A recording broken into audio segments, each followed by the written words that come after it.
Slowly, silently, old Father Thames has been tightening his grip on the communities which cluster along the riverbanks. This landscape is famous for its links with the Magna Carta. Today, it had been swallowed by an inland lake. Along the flooded roads, residents forced their way through the current or climbed gratefully aboard the rescue boats which carried them to safety. Bad. Our house is... We've never been flooded in 55 years, and it's indoors now. Is it still rising? Yes. I knew it would come in the garden. It came in the garden in 2003, 3 or 4 foot of water in the garden, but not in the house, really. So now it's just the whole bottom floor of the house is full of water. A familiar sight in unfamiliar surroundings. The amphibious vehicles used to carry tourists in sunnier months now operating a shuttle service to those businesses still above water. The last time, a few weeks ago it happened, it came up very slowly.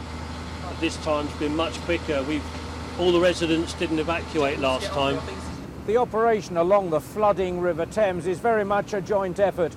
The fire brigade, local authorities, boat owners, the residents themselves, all keen to ensure that no one comes to any harm.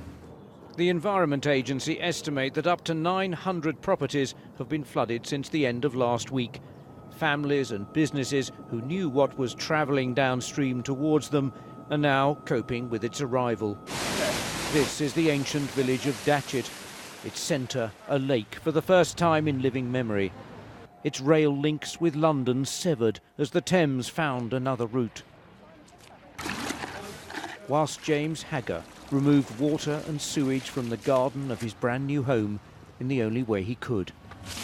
People got to work and do their own thing, so we're just left to it now. Nothing else we can do. Sorry.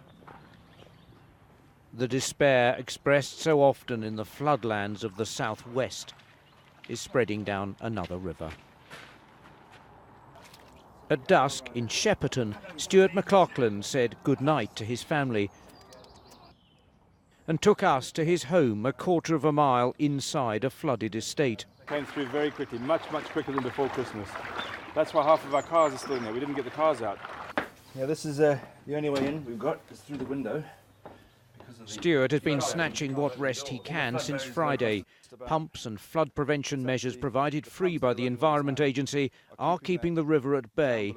Just. You sleep with one eye open and the torch just to watch the levels. Because you just can't rest. It's impossible to try and rest when you know it could be coming in any second. So the forecast is not hopeful. Stuart and so many more face further sleepless nights. Robert Hall, BBC News, Surrey.